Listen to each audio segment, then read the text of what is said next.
जब हम नए घर में आए तो हमें तो याद ही नहीं था कौन से माता पिता थे। एक्सेप्शनल केसेस हैं जिसके अंदर किसी किसी को कुछ याद रहता है, अधिकतर करके भूल जाता है। नई माँ, नए पिता, नया घर और नई भाई बहन। तो जब हम आते हैं, छोटा सा शरीर लेते हैं, तो कर्म तो अभी शुरू ही नहीं हुआ। सिर्फ देख रहे हैं, थोड़ा बहुत सुन रहे हैं, कर्म अभी शुरू नहीं हुआ।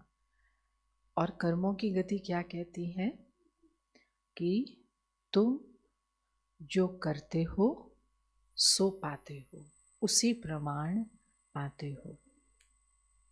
तो इसका मतलब ये तो पक्का है, क्योंकि अभी मैंने कर्म करना शुरू किया ही नहीं, लेकिन मेरे पास ऑलरेडी सुंदर सा कंबल है, सुंदर सा बेड है, एक माँ है, एक पिता है, मेरे सिर के ऊपर छत ऑलरेडी है। अभी मैं आया ही हूँ इस दुनिया में, अभी काम करना शुरू ही नहीं किया, कर्म। तो इसका मतलब ये क्या सिद्ध होता है, ये मेरा, ये तो सामने फल है ना, पैदा हुआ और सीधा ब्लैंकेट में, कचरे के डिब्बे में नहीं, ब्लैंकेट में, और सीधा दूध मुंह में। तो मतलब ये फल है। तो फल बिना बीज के तो मिलता नहीं है। और ये कर्मों की गति का पक्का नियम है, क्योंकि ये यूनिवर्सल लॉ है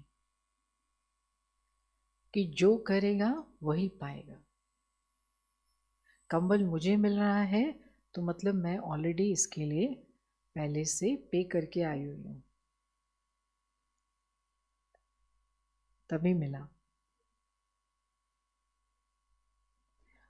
तो यूनिवर्सल लॉ का मतलब क्या होता है, अर्थात जिसकी कोई भी अपवाद नहीं है, एक्सेप्शन नहीं है, कि वो रशिया में जो चाचा चाची नाना नानी करें वो हम पाएं, और भारत में जो जो करे सो पाए नहीं। चाहे अमेरिका में, रशिया में इस बात का मालूम हो या ना मालूम हो कि ये कर्मों की गति है, फिर भी कानून तो चल रहा है, नियम तो चल रहा है। इसको कहते हैं यूनिवर्सल, अर्थात जिसको चलाने वाला कोई नहीं, फिर भी चल रहा है।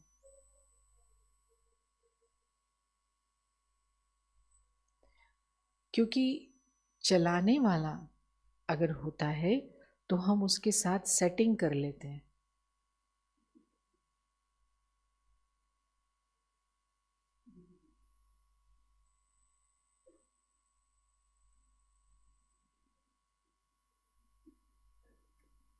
होशियार हैं हम। तो इसलिए यूनिवर्सल लॉ, गुरुत्वाकर्षण का नियम, ग्रेविटेशनल फोर्स, यूनिवर्सल। अगर कोई 5वीं मंजिल से कोई बहुत बड़ा सेठ, वैसे तो गिरना नहीं चाहिए भाई, हमारे मुख से हम क्यों बोलें, लेकिन उदाहरण के तौर पर अगर गिरता है तो गुरुत्वाकर्षण बल ये तो नहीं कहेगा भाई मैं धीरे धीरे उसको गिराऊं, और ये गरीब गिर रहा है तो ठप, इक्वल। तो कोई भी यूनिवर्सल लॉ किसी भी प्रकार की भेदभाव को मान्यता नहीं है। तो इस कारण से जो मैं जन्म ली, तो मतलब दूसरे भी मैं कर्म करके आई हूँ, उसके कारण ये हुआ है। तो बाबा ने हमें मरने के लिए, क्योंकि भट्ठी तब ही शुरू हो जाती है जब हम मर जाते पुराने से, अपना टाइटल हमें समझ में आ जाता, ब्राह्मण। ब्राह्मण का मतलब क्या हुआ है, वो जो मिट्टी अभी वो कुम्हार के हाथ में आ गई, वो है ब्राह्मण। अब वो चाक पर है। ब्राह्मण का मतलब ब्रह्मा वास्तव में कुम्हार को भी कहते हैं, जो हमको लेपता है। तो अब हम उसके हाथ में ब्राह्मण। तो आज मैंने कोई ऑब्जेक्शन नहीं कर रहा, मैं प्रॉब्लम नहीं कर रहा, तो बाबा को जल्दी जल्दी जल्दी जल्दी मूर्ति मेरी बना रहा है। और मैं फिर कहता हूँ, यहाँ से हाथ मत लगाओ बाबा, इसको टच नहीं करो, ये मेरा पर्सनल प्रॉब्लम है बाबा, ये टू मच है, इतना त्याग में। तो बाबा तो करना चाहता है, लेकिन हम चूजी हो जाते हैं, सेंसिटिव हो जाते हैं, टच में नॉट, छुई मुई हो जाते हैं। इधर टच मत करना, इधर से लटक रहा है अहंकार का सिंक, तो बाबा को तो उसको ठीक करना है। बाबा बस ये नहीं बदलूंगा, यही तो मेरा रोब है। तो बाबा तो समझ रहा था मेरे हाथ में मिट्टी आई, लेकिन उस मिट्टी में भी जान है। अरे सब तोड़ दिया, वो मिट्टी भी बोल पड़ती है।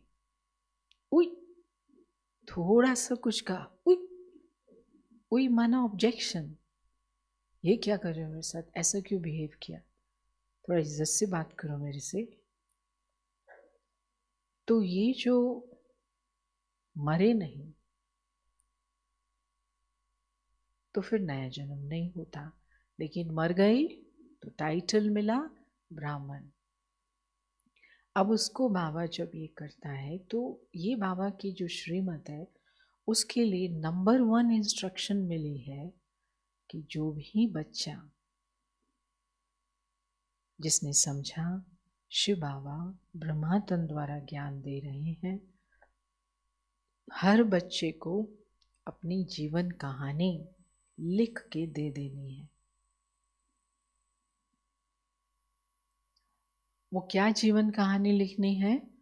जो मैं अब समझ गया, ज्ञान से समझ गया कि मैं कौन हूँ, किसकी संतान हूँ, कहाँ से आया हूँ, उसके द्वारा मैं समझ गया कि मैंने क्या क्या गलत काम किए, या मेरे जीवन में क्या अच्छी चीज़ें थी। वो सारी पिछली जीवन कहानी लिख के दे देनी है। ये बाबा की इंस्ट्रक्शन है, मरने के श्रीमत के साथ में। ये बहुत ज़रूरी है। आगे बताएंगे कि क्यों, क्योंकि तब ही मेरा नया जीवन प्रारंभ होता है, नहीं तो बनी हुई मूर्ति में कहीं पर भी अटक आ जाएगी।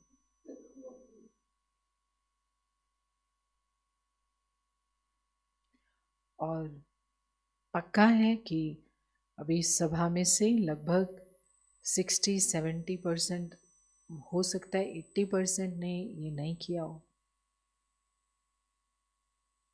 क्योंकि धीरे धीरे हमें कई बातें ध्यान से निकल जाती हैं, या फिर हम उनकी इम्पोर्टेंस नहीं रखते हैं। लेकिन ये बहुत इम्पोर्टेंट स्टेप है।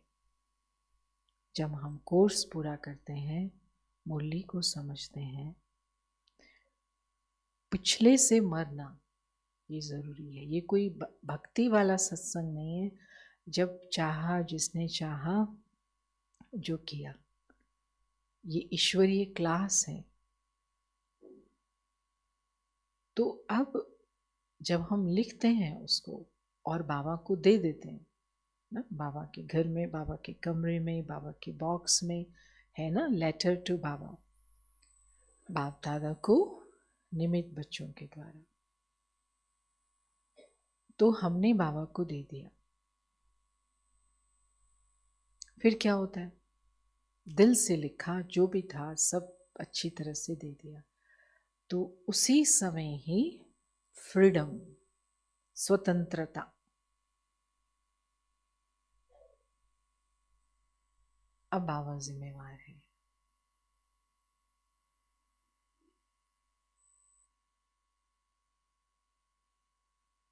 लेकिन अगर हमने इतना सा भी कुछ छिपाया, इतना सा, तो उसका क्या हाल होता है, उसके लिए आपको एक आत्मा का, ब्राह्मण का ही इंसिडेंट बताते। तो अब एक आत्मा बाबा के पास आती है, शुरू में ही, अभी सेवा शुरू हो रही है और ऐसे सुनने के लिए आए हैं और मालूम पड़ जाता है कि ये मेरा ज्ञान है, ये मेरे पिता ने मुझे निमंत्रण दिया है। और आते ही वो आत्मा सेवा में लग जाती है। और वो क्या सेवा है? अब जिस देश में हिंदी भाषा नहीं है और इंग्लिश भी नहीं है, तो आप सोचो सबसे बड़ी सेवा पहली पहली क्या होगी? ट्रांसलेशन की। तो उसको इंग्लिश आती है और रशियन भी आती है, तो आते ही इस सेवा में वो आत्मा लग गई। बहुत सारी बातें आगे, लेकिन 32 साल बीत गए। 32 साल। बाबा को लेटर भी लिखा जब आए, बाबा आपने मुझे ढूंढा, मेरा जीवन सफल हो गया, बाबा आपका शुक्रिया। मैं अभी से पहले इस प्रकार से टाइम वेस्ट करता था, कभी भगवान में विश्वास नहीं करता था, कभी कोई नियम व्रत नहीं करता था, आप आए तो मुझे मालूम पड़, तो ऐसे लेटर लिख दिया। लेकिन बाबा ने क्या कहा है? जीवन कहानी लिखो। मुझे याद है जब हम लोगों ने बैठ करके लिखी थी, तो कैसे कैसे हमें उसकी सारी जीवन मदद मिली। तो अच्छा, अब 32 साल के बाद उसको एक नोटिस मिलता है प्रोसिक्यूटर का कि तुमको कल शाम को आर्मी ऑफिस में आना है, अपना रजिस्टर कराना है, रजिस्ट्रेशन, क्योंकि तुमको बॉर्डर पर जाना है, क्योंकि युद्ध हो रहा है, युद्ध हो रहा है। और किसी को भी उठा करके सबको नोटिस आए, क्योंकि वहां कौन चाहिए? पुरुष चाहिए। उन लोगों को तो देह अभिमान में यही है ना कि जितने भी पुरुष हैं उनको यहाँ से बॉर्डर पे भेजा जाए, जिससे कि हम अपना कार्य कर सकें। और जब वो पूरे हो गए तो महिलाओं को भी आने लग गए ऑर्डर कि जो भी यंग लोग हैं, कई प्रकार के काम है बॉर्डर पर, खाना बनाना, सफाई करना, कंप्यूटर के काम है, वो अलग बात है। तो उसको ये डायरेक्शन मिला। अब 30 साल से, वैसे तो 31 साल से, इस 32 साल में से 31 साल वो सेंटर पर रह रहा है, सेंटरवासी सेवाधारी है मान लीजिए। तो आप समझ सकते हो बाबा का घर क्या होता है, एकदम से सुरक्षित, कोई दुख दर्द नहीं, सब प्रकार की पालना है और इतनी ज़बरदस्त सेवा है। और रशिया में खासकर 25 साल अपनी दादियाँ, सब दादियाँ 25 साल तक हर साल आती रहीं, और वो 10-10 दिन 12 दिन रुकते थे, तो उनकी ट्रांसलेशन जो करेगा वो तो यहाँ ही बैठ जाएगा। तो सबसे ज़्यादा पूरे ब्राह्मण परिवार में सबकी दृष्टि, पालना, प्यार लेने वाली आत्मा। कोई इमेजिन भी नहीं कर सकते आपकी कितना उसको मिला होगा इतने सालों तक। और 32 साल के अंदर में कम से कम 65 बार इंडिया आने वाला, 65 बार मधुबन, साल में 2 बार, क्योंकि ग्रुप्स जाएंगे और ट्रांसलेशन होगी। तो ये सब उसका पार्ट चले। और जब हम भी ट्रैवल करते हैं, जैसे हेमलता दीदी बता रहे थे कौन कौन सी कंट्रीज़ में जाना है, रशिया के भी सब शहरों में जाना है, तो वहाँ पर भी ट्रांसलेशन के लिए तो कम से कम 56-57 सिटीज़ में जा कर के हमारे साथ भाषण करना, ट्रांसलेट करना। अब वो लेटर आया और मैं उस शहर में नहीं हूँ, मैं सेंट पीटर्सबर्ग में नहीं हूँ, किसी दूसरी जगह पर हूँ, रात हो चुकी है। तो उसका कॉल आया, क्योंकि अब मेरा ब्राह्मण जीवन और मुझे उठा करके बॉर्डर पर मरने के लिए डाल दिया जाएगा। वो संकल्प से उसकी आधी एनर्जी तो ऐसे निकल गई जैसे किसी ने उसको निचोड़ लिया हो। अभी उसने मुझे बताया नहीं, अभी हेलो कहा कि क्या अभी बात कर सकते हैं आप। वो उसके एक सेंटेंस से मुझे मालूम पड़ गया कि कुछ हुआ है, बिल्कुल एनर्जी नहीं। तो उसको मैंने कहा बोलो क्या हुआ, सब ठीक है? ऐसे ऐसे मुझे आया है। तो मैंने कहा आया है वो तो समझ गई, कुछ तो हुआ है, लेकिन लिखा क्या है उसमें? मुझे रिपोर्ट करना है कल। तो मैंने कहा तुमने तो कहा था कि तुम अपनी आर्मी सर्विस से फ्री हो चुके हो और इतना समय हो गया। कहा कि वो ठीक है, जो आर्मी सर्विस से फ्री हो चुके थे उनको नहीं बुला रहे उनकी एज के हिसाब से, लेकिन मेरा खास कर वो जो अभी आएगी मुश्किल, ये क्या बोलते हैं उसको, टैंक, क्योंकि मुझे रशियन से पहले इंग्लिश में बनाना पड़ेगा। तो टैंक जो होता है बहुत ज़बरदस्त, रशियन आर्मी के टैंक्स हैं, तोप चलाने का, जो तोप चलाने का काम होता है वो खास ट्रेनिंग होती है, क्योंकि उस पर विजय का बहुत बड़ा आधार होता है। तो ये इसके कागज़ों में वो लिखा हुआ था, तोप चलाने वाला फर्स्ट रैंक का ऑफिसर, मान लीजिए। तो उसने कहा ऐसा है, ठीक है। तो मैंने कहा अभी आप ना रेस्ट करो, बाबा की याद करो, सब देख लेते हैं। फिर उसी समय 3-4 अपने ऐसे कनेक्शन में लोग थे जिनका संबंध संपर्क है, जो ज़्यादा जानते हैं लॉ को, उनको कांटेक्ट किया। फिर मेरा नेक्स्ट डे वापस जाना था, उनसे मिले, बातचीत की कि किससे अब मिलें, क्या करें। तो एक दिन बीत गया, कुछ नहीं हो रहा। तो फिर उससे मैंने कहा अपना बाबा को याद करो, और बाबा ही सब कुछ करता है और कुछ नहीं हो सकता। लेकिन उसको ये सोच सोच के मैं इमेजिन भी नहीं कर सकती थी कि 32 साल से ज्ञान में और इतना सब कुछ मिला हुआ, वो ऐसे बिल्कुल एम्प्टी। तो क्या निकला? खोदा पहाड़। वो कौन सी चुईया थी? हमारा चोर। कि मैंने कहा देखो कि कुछ लग रहा है, उसका नाम मैंने लिया। मैंने कहा देखो कुछ लग रहा है कि कुछ तो है, कुछ तो है, नहीं तो ऐसा कभी भी नहीं होता है। इतने साल, इतनी सेवा और इतने सबकी दुआएं, फिर ये ऐसा विघ्न, कुछ तो लग रहा है। आप ना बाबा को लिख दो दिल से, जो भी दिल में है ना आपके, लिख दो। फिर लिख के आया, और ये लिखना था 32 साल पहले, ये चुहिया को ना। लेकिन वो हमको चुहिया भी पसंद आ जाती है, चुहिया को भी पकड़ के अपने पास रखते हैं। तो वो क्या चुहिया थी? तो वो क्योंकि पढ़ा लिखा था, तो उसकी ड्यूटी ऑफिस में लगाई गई।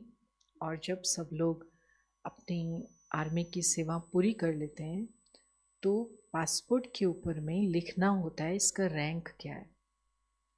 तो इसके पास में अथॉरिटी, इसके पास में स्टैम्प। तो उसने सबके लिखता था। अब इसको निकलना है, 2 दिन के बाद इसको निकलना है, पूरा हो गया इसका ऑफिस का काम। तो इसने अपने पासपोर्ट में अपने हाथ से लिख दिया कि tank operator of first category, और स्टैंप लगा दिया। किस लिए? क्योंकि इसको अपनी गर्लफ्रेंड को इम्प्रेस करना था।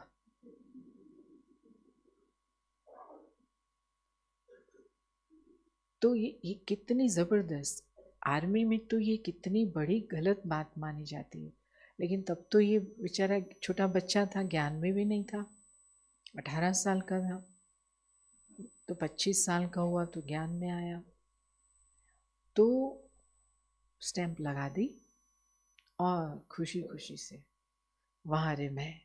तो गर्लफ्रेंड भी समझी कि ये तो बड़ा हीरो है। समय बीत गया, चलो भावा मिल गया, ये सब गोल। लेकिन उस दिन ये खुली, देखो कर्मों की गति, धर्मराज ने कहाँ पकड़ा।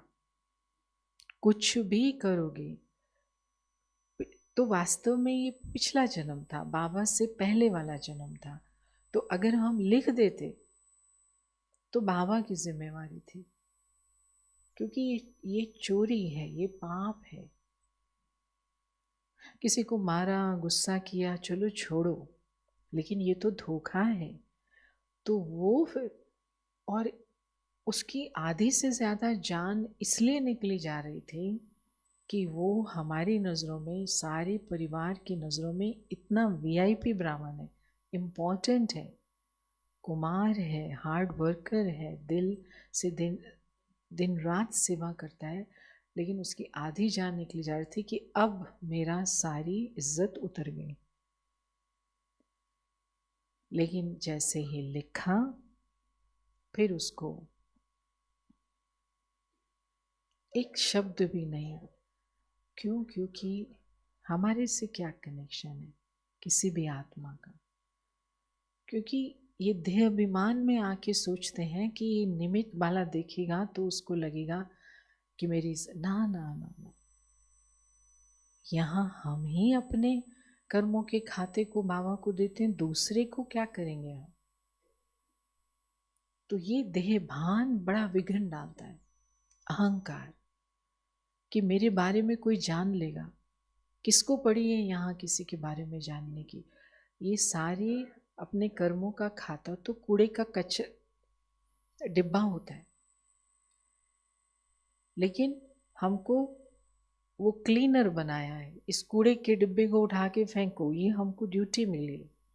हम थोड़े उस कूड़े में से देखेंगे किसने डाला है कूड़ा, किसने डाला है। तो ये ट्रस्ट, ये बाबा ने विधि बनाई है। वो निराकार है और साकार द्वारा कर्म करता है, लेकिन साकार जो है वो इधर से कनेक्टेड नहीं, उधर से कनेक्टेड। तो उसने जो डायरेक्शन दिया वो हो रहा है। तो अब फिर जिनको ढूंढा था उन्होंने कहा कि ये तो बड़ी गड़बड़ है। क्यों? क्योंकि सबको छोड़ रहे हैं, सबको छोड़ रहे हैं। थोड़ी एज भी ठीक हो गई उनकी, ज़्यादा है ये, लेकिन टैंक ऑपरेटर्स को नहीं छोड़ रहे। तो मैंने कहा अब तो तू बस घुस जा बाबा के कमरे में, निकल ही मत, भूल नाक रगड़, कान रगड़, बस अब तो।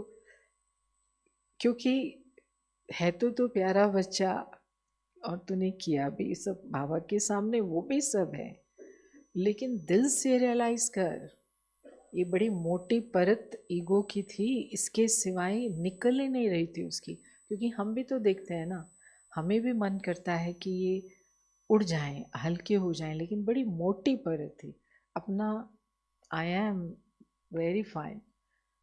तो मैंने कहा बाबा आप तो कमाल करते हो, इतने लंबे डंडे से इसको ठीक किया थोड़ा सॉफ्ट कर दो ना बाबा, काफ़ी हो गया, देखो इसकी तो जान निकली पर तो मैं बाबा को बोलूं इधर से, और वो उधर अपना कान नाक रगड़ रहा है, और इधर से सब ट्राई कर रहे हैं। तो बाबा की ये श्रीमत एक भी इनसिग्निफिकेंट नहीं है, कोई साधारण नहीं है। तो अब आपको इंटरेस्ट होगा कि आखिर क्या हुआ, वो तो आपको पता ही है आखिर क्या हुआ, अच्छे से अच्छा हुआ। तो फिर जहाँ पर कनेक्शन था उनको समझाई गई बात और करके बहुत रेयर, क्योंकि एक भी नहीं छूटा। जितने भी हमारे जान पहचान में लोग थे, ब्राह्मण की बात नहीं है, कॉन्टैक्ट्स वाले ये सब, सबको आर्मी में पकड़ करके ले गए। लेकिन ये जैसे बाबा ने एक सैंपल दिखाया बच्चों को कि कोई भी चीज को छुपाना नहीं है यहाँ पर, तो हुआ। और फिर वो घर में आया, एक हफ्ता तो बोला नहीं किसी से, बिल्कुल शांत में, जैसे वो सॉफ्ट हो जाता है ना, कोई नरम हो जाता है। तो मैंने कहा अभी तो तुम बड़े अच्छे लग रहे हो, ऐसा लग रहा। वो मर गया। ये देखो, हम पहले से ही मर जाते, इतना बड़ा पत्थर ना रखते तो ऐसा बाबा को ना करना पड़ता, ड्रामा को ना करना पड़ता। तो श्रीमद् बाबा ने दी, अपनी जीवन कहानी लिखो। फिर उसके लिए इंस्ट्रक्शन क्या दी कि ऐसे ऐसे सब कुछ, तो हम क्रॉस होते जाएंगे। तो अब जो भी हैं बाबा के बच्चे, उनमें से कोई हैं जिन्होंने पवित्रता के कनेक्शन में अपना कुछ ऊपर नीचे जीवन था, सब कुछ हमें बाबा को देना है। नहीं तो कई हैं उसको छुपाते हैं, क्योंकि देहभान आता है, शर्म आती है, मेरे बारे में क्या सोचेंगे। किसी के पास सोचने का टाइम नहीं है आपके बारे में। ये बाबा की श्रीमत है, इंसानों को इंटरेस्ट नहीं। और अगर कोई इंटरेस्ट लेगा, अपना खराब करेगा किस्मत, अपना टाइम वेस्ट करेगा। इसलिए हमें ये श्रीमत पालन करनी। जिन्होंने अगर अपनी पवित्रता की कमी को छुपाया, वही उनका संस्कार आगे चल के विघ्न बन गया। इतने समय ज्ञान में चलते हुए, सेवा करते हुए, फिर से ये कोई ना कोई अट्रैक्शन किसी की तरफ, देहधारी की तरफ, वो उनको यहाँ से ले गया। समझ रहे हैं ना? है ना जरूरी। जो भी देह भान के कारण, काम विकार के कारण गलतियां हुई हैं बाबा के पास आने से पहले, ठीक है, एक तो ठीक है, चलो आपकी मैरिड लाइफ थी, वो तो जैसा समाज है वैसा चल रहा था। लेकिन उसके अलावा भी हम कई प्रकार का भ्रष्टाचार वाला संबंध रखते हैं, वो भी बाबा को देना है। लेकिन बाबा सॉरी, इस आत्मा ने क्योंकि ज्ञान नहीं था ये कर्म किया, तो हम महसूस करेंगे। फिर क्रोध के, लोभ के, मोह के, अहंकार के,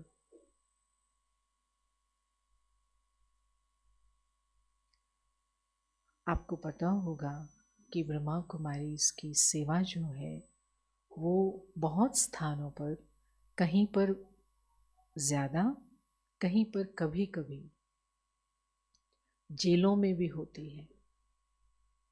जेलों में भी बाबा के लेक्चर्स के लिए, ज्ञान के लिए निमंत्रण आते हैं, और उसके निमित्त जब जाना पड़ता है, तो एक शहर में रहते हुए जो भारत की बहुत ज़्यादा क्रिमिनल सिटी के रूप में प्रसिद्ध है, वहाँ पर 1 मास कोर्स कराने के लिए जब जाना हुआ, तो एक एक को देखते थे जैसे आप बैठे हो, ऐसे लगता था ब्राह्मणों की सभा है। बहुत निश्चल, निर्दोष प्रतीत होते थे। 80 to 85% की ये हालत थी। तो उनके और हमारे बीच में वो थोड़ा सा एक वो रखते, शेल्टर रखते थे, क्योंकि उनको डर था कि ये तो बहनें हैं और ये तो क्रिमिनल्स हैं और आरोपी हैं, कहीं कुछ। लेकिन उनको देखा तो मैंने उनको बोला, जेलर को, प्लीज़ आप ये हटा दो, क्योंकि इसकी वजह से वो महसूस नहीं ले नहीं पाएंगे अपना। तो उन्होंने कहा, आपको अपने जीवन की चिंता नहीं है? मैंने कहा मुझे उनके जीवन की चिंता है कि क्योंकि उनको नहीं मिलेगा तो उनका जीवन तो ऐसा रह जाएगा। तो उन्होंने खोला, तो फिर ऐसे 1-to-1 बात होती थी। सबका मेजॉरिटी जो सभा में थे उनका एक ही प्रॉब्लम कि पता नहीं क्या हो गया वो सिचुएशन में कि मैंने ये कर दिया, नहीं तो सारी जिंदगी मैं कभी ये काम सोच भी नहीं सकता। पता कुछ एक प्रोवोकेशन हुआ, कोई सिचुएशन ऐसी आ गई जिसने ट्रिगर किया और वो गलती उन्होंने कर दी, और वो उस कारण उस व्यक्ति को ऐसा मारा लठ और वो निकला कमजोर और वहीं मर गया। तो अभी उम्र कैद, उम्र कैद। इतना अच्छा पर्सनालिटी व्यक्ति, बस उसने प्रोवोक कर दिया, गुस्सा आ गया। तो ये दूसरी बाबा की श्रीमत है कि ज्ञान ओकेशनल ट्रीट नहीं है। ये गुलाब जामुन रसगुल्ला नहीं है जो कभी कभी त्योहारों पर खाया जाए। ये भोजन है जिसको रोज खाना है और 3 बार खाना है। चलो 3 बार नहीं तो 2 बार खाना है, सुबह शाम खाना है। सुबह सुना, खाया, फिर उसको रिवाइज करना है। क्यों? क्योंकि रोज नहीं सुनते तो कोई भी सिचुएशन आती है वो हमको प्रोवोक कर देती है। सुने हुए वाले को थोड़ा सा टाइम मिल जाता है सोचने का और वहाँ ही सारा गेम चेंज हो जाता है। ना सुनने वाले के पास टाइम ही नहीं होता क्योंकि फास्ट स्पीड से उसके संकल्प चलते हैं। सुनने वाला ये सुनता है रोज। यहाँ पर बच्चे आत्मा समझ करके बाप को याद करो, सुनता है ना। तो 100 बार सुनते सुनते एक बार तो याद रह जाएगा। तो इन्होंने कुछ अच्छी बात मुझे नहीं कही, तो अब मुझे गुस्सा भी आया, चिड़चिड़ापन भी आया और थोड़ा सा इनको पाठ सिखा, इसको ठीक करना है, वो भी संकल्प आया। लेकिन क्योंकि मैंने सुनी ना मुरली आज की, बाबा ने कहा, तो वो भी आया, तो ये भी आया। तो थोड़ा सा आमने सामने होने में जो संकल्पों का तूफान था, गुस्सा था, वो कंट्रोल होता है। और फिर ये जो हमारे अंग हैं ये जल्दी जल्दी चंचल नहीं होते। ना चाकू उठाएंगे ना पिस्तौल उठाएंगे, थोड़ा सा अच्छा ठीक है। तो विघ्न तब आता है जब हम पढ़ाई नहीं पढ़ते, विघ्न बन जाता है। सिचुएशन विघ्न नहीं होती। सिचुएशन को बाबा ने कहा है खेल है, खेल खेलेंगे, विजयी होंगे तो आपके नंबर बढ़ेंगे। लेकिन सिचुएशन को, बात को, समस्या या विघ्न हमने बनाया। क्यों?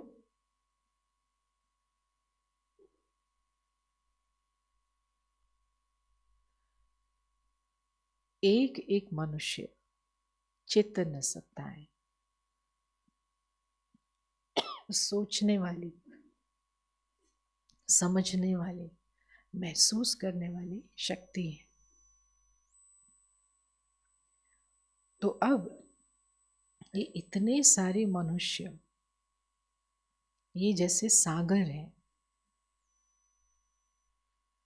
तो अब चेतन व्यक्ति होगा। यहाँ पर अभी कितने बैठे हैं? इतने यहाँ पर सिर्फ चेयर्स हों तो कुछ होगा? कुछ नहीं होगा। सिर्फ टेबल हो कुछ होगा? नहीं होगा। लेकिन इन चेयर्स के ऊपर चैतन्य आत्माएं बैठी हैं। तो एक एक अपने संकल्पों से वातावरण बना रहा है, कुछ कर्म कर रहा है, कुछ सोच रहा है। बाहर जाएंगे तो एक्शन भी होगा, तो उससे जरूर परिवर्तन होता है, अच्छा हो या बुरा। तो संसार सागर में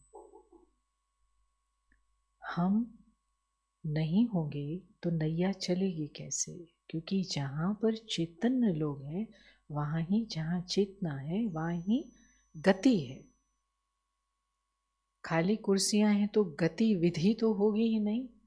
गतिविधि नहीं होगी तो गति नहीं होगी, गति नहीं होगी तो सदगति दुर्गति दोनों नहीं होगी। तो संसार में तो रहना है, चेतन आत्माओं के साथ रहना है, लेकिन मैं जीवन रूपी नैया को,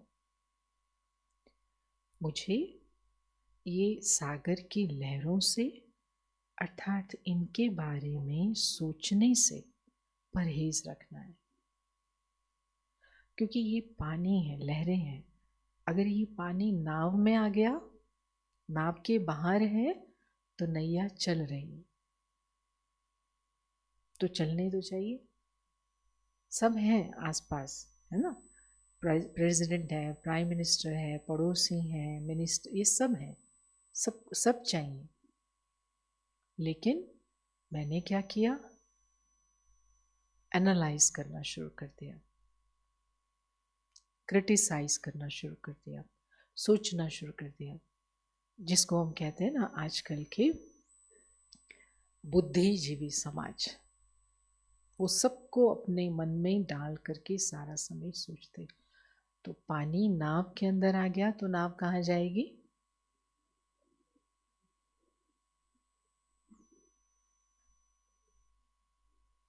सिंपल।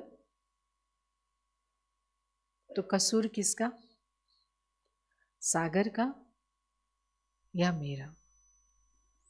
तो संसार का कसूर नहीं है। जैसी स्मृति वैसी वृत्ति, वैसी दृष्टि, वैसी कृति और वैसी सृष्टि। अब अगर सृष्टि बदलनी है और हम किस में लगे हुए हैं, ये बदल जाए ना, ऐसा ये क्यों कर रहे हैं, विघटन क्यों डाल रहे हैं। आप सागर को कह रहे हो तो लहरों को मत चला। सागर को कह रहे हो लहरें मत दे।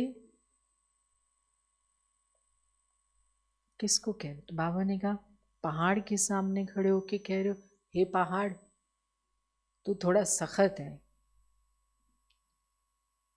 ऐसा तुझे नहीं होना चाहिए। पहाड़ को कह रहे हो तो बाबा ने कहा पहाड़ हटेगा नहीं, पहाड़ हिलेगा नहीं, आपको ही किनारा करके जाना पड़ेगा।